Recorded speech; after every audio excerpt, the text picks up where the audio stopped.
They'll be calling you a radical. I got some really great news, finally. It's not all doom and gloom. I got some amazing news today.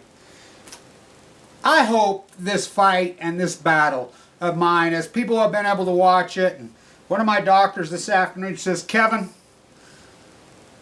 I want to tell you, he says, your YouTube fight, your activism, your battle with Fukushima liars, the black and yellow media, the fight, your activism, go, go, go, go. I hope the one component that you realize, Kevin, the playbook out there against all odds, the self-diagnosis, the fighting with doctors, the militancy, the strength, the spirituality.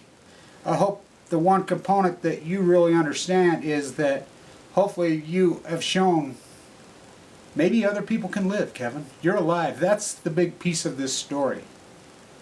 Against incredible odds. I got really amazing news this afternoon. This walk, we've done so much of it blind. An amazing team of doctors. Amazing fight this has been. They haven't dared CAT scan me. I haven't dared even do a PET scan. A long time ago, way over a year ago, I couldn't handle those bone marrow biopsies anymore. They're intense, man, up on your back, drilling in there, and the waiting for the results. I mean, it's just so brutal and so overwhelming. It's life and death. And I made the decision, I'm not going to have any more bone marrow biopsies. Not the pain of them up there on your back, digging through your bone and hooking in there. I mean, that's bad enough, but I could not, literally, I couldn't handle, the 24 to 48 hours waiting for the results. I mean, I never had torture like that. I remember, I'll tell you a story about this. We blindly did this. I haven't talked about this in detail like I will. And this has been my book, and this has been literature, and as people can take me down, or they can do whatever now, whatever happens, happens. So many eyes and ears have been on this story that it's been told. I told Fukushima in incredible truth, in accuracy. Great literature, writers used to go on location and do incredible heavy research to create credibility. I've created credibility. I look back on this, I was looking at other people's vlogs and blogs and how inaccurate they've been. Market crash and this, that, how accurate I've been on everything, the credibility via the cancer. We got to see my CAT scan, the technology today, in a real dynamic way. I mean, the technology rotating, moving. I've got to view the inside of my whole body and guts. Totally cancer-free. Not a speck, not a tumor in there. It's unbelievable. I got to see the before and afters. The treatment has worked. My path has worked. I've done this with absolutely no medicine. I weaned myself. I was on, dozens and dozens of drugs through the whole heavy chemo. But I weaned myself off. And you watch me as I walked and I went through and I did my activism relentlessly. Against most doctors' orders. I just did it. Central line hanging out, platelets of 30. I just went. Fought intensely. Hardcore intensely. Fought back. It's an emotional, amazing story as far as the timing of it. Fukushima. For me to tell them early paths and for people to pull back and blow back on me, which they have, is I'm able to see it because I was in it so intensely that the culture that we live in and the dynamic people do not want the truth.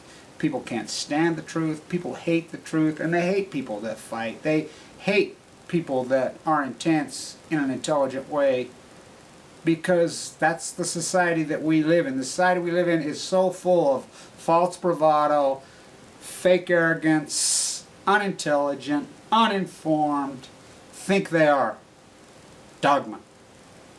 I'd like to say thank you to everybody on this YouTube site who really supports it. I think this YouTube and the interaction and the friendships and the people, every place I've gone, you know, the incredible, strong-minded, intelligent, dynamic people that were there for me.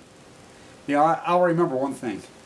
I mean, the hugs I got from people, the strength, the prayers, the cards and letters, the financial support, the gifts, the cards. I mean, it meant everything. When I was at the Megan Rice hearing, I'll never forget this. We went to that potluck out there, and you know, the old plowshares, the old is old. Just gave me the ride home. When I went to get out of the car, he put his hands on my head. He said, Kevin, your work's been amazing. Your path, everything that you've done, I've followed along, has been amazing. He put his hands on my head and he said a prayer for me and he hugged me. And I looked up at him. This is an 80-something-year-old guy. And he had tears streaming down his cheeks. So did I. It's been incredibly emotional. But I allowed people to help me heal. I allowed people to fight intensely with me. I didn't go home and lay down and have somebody baby me and nurture me. It was intense. I hiked. You know, I think about all the dogma advice and the armchair doctors. I mean, the thousands of emails I kick people out, and the ridiculous, ridiculous comments I got on cancer. I had acute AML, de novo, acute, so intense, so critical condition. Celeste down there says, I've been here 26 years, Kevin. I've never seen a 10 walk out of here. She says, I thought you'd be dead in a week when you come in here. Amazing doctors, amazing nurses, amazing people that cared about me. I've survived against all odds. I found a YouTube video with 14 views from a pathologist. I argued with the doctors. I argued with them, and then these Danish philosophy doctors stepped in. Now, today, a surgeon tried to talk me into having my gallbladder cut out. I'm like, no. So now, I will take all your advice. Everybody out there, all you armchair freaking doctors, because the gallbladder situation, it's not infected. They thought it was. It's not. I'm not acute. It's chronic. Chronic cancer, things, yeah. All these freaking remedies, whatever, bring them on. I'm ready. I need. You know, I warmed me up some beet juice, you know, just out of the can because I couldn't find any fresh today, but oh, it was so good. You know, I'll take your advice now. I'm not going to take, when a person's in an acute situation, and I hope that there's people out there, and I want to say this, there's a whole bunch of people that were in there. I go back into the comments. Very amazing, amazing people who watched along this vlog, who were in this vlog, who had acute AML, who have passed. Paul, Dana, we went in a room, so many of those people. I mean, I think how emotional it's been. I've sat with so many people as they passed. Amazing people. I look back in the comments on these videos, and there's their comments, and I know they passed on. And I've watched the purity of that, so many of their fight. There's a lot of them in it that were in this site. You know, as they go, I'll watch their comments. They'll be commenting every day, and then the comments are gone. You know, and then I'll make a phone call. People all over the world. Yeah, she passed. He passed. You know, it's heartbreaking. I was thinking about it today. My radio show was so emotional today because it's 10-year anniversary of the death of Pat Tillman. The Salt of the Earth Day, I called it. It's been, I was thinking about it all the way home. It's like a tornado. It's been like a tornado for these 30 months. Well, since Fukushima happened. 37 months, going on 38. Wow, I was thinking about it. It's almost surreal. How intense I've been, how hardcore focused I've been. And I was thinking, where do we go from here? The credibility, you know, me telling the path of Fukushima as it slowly bleeds out. We'll go to Ocean Beach. I'll be there the 26th. Heather's picking me up at the airport. We'll be there all afternoon with our poetry. You know, I hope a lot of people come. We'll go out to Berkeley and protest. I'm there for 5-6 days. I want to say thanks to Lonnie Clark for so much, for supporting me on these trips, and the support. John Kirk up in Canada sent me some money. Mark in the Bay Area sent me some money. You know,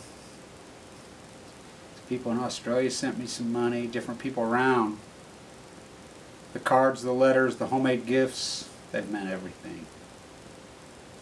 A pair of shoes, homemade shorts, honey from old honeybees from way back. A guy sent me this honey from this honey that this famous beekeeper in Virginia who has been dead and gone for a long time. Clear old, the last of the preserve.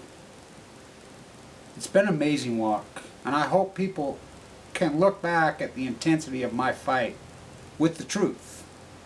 My credibility has been impeccable on this because I've been so intense. And I don't care about dogma, and I don't care about spin. I've learned how to live. I'm a very, very different person. How could you not be? And I know one thing. As I go forward, I will keep going forward for the rest of every day that I have to live left. I'm just like you guys are now. You know, we're all in danger. But the ones that have been killed and dead, who shouldn't have been. Pat Tillman, Aaron Swartz, Michael Hastings, Dana, Paul, Carla, Little Molly. I can go on and on and on and on. Judy, she just went. Who's going to fight for them? I am. I'll fight for the rest of my life against these evil bastards, and I don't care, and I think it's important for everybody to understand this. It doesn't matter who believes in you as far as the contemporaries out there. They're wrong. Culture is hijacked. They're wrong. They're wrong in their political dogma. They're wrong in their armchair activism. They're wrong in their armchair medical reasoning for the masses. But that doesn't mean our small army doesn't continue to try to overcome ignorance, because it was post-ignorance that saved my life. In the early days, I knew so much about this disease, and these doctors were horrible with me. Horrible. McKay-D, I will sue those fuckers. Those fuckers, what they did to me. LDS saved my life. Danish philosophy doctors, Vincent Hansen, Finbo Peterson, they saved my life. YouTube video. You know, pathologists, hard-headed dogma, fought with me. 12 doctors had me wrong. I mean, I look back on it, and I hope this walk shows us that, yeah, the Pacific genocide, very real. Fukushima's not going away. Is it going to end humanity? Hope not. But this isn't about doom. This is about hope. Remember, I was against all odds from birth. My father nuked to death. My body has been through so much for so long, but I'm alive. And I think that's the big piece of this story is we all have hope, and we all have to remember our loved ones that have passed. These beautiful, beautiful people that have died from leukemia, died from cancer, died from MS, died from all these things from the nuclear lies. And if the nuclear is so great and these fuckers want to come in, then why all the lies? Why is it all I've done on this vlog, all I've tried to do is try to set the truth. That's all I've done. Tell the truth. So if they're saying nuclear's this, that, and the other thing, which we know it's all not, then why all the fucking lies? Berkeley's evil.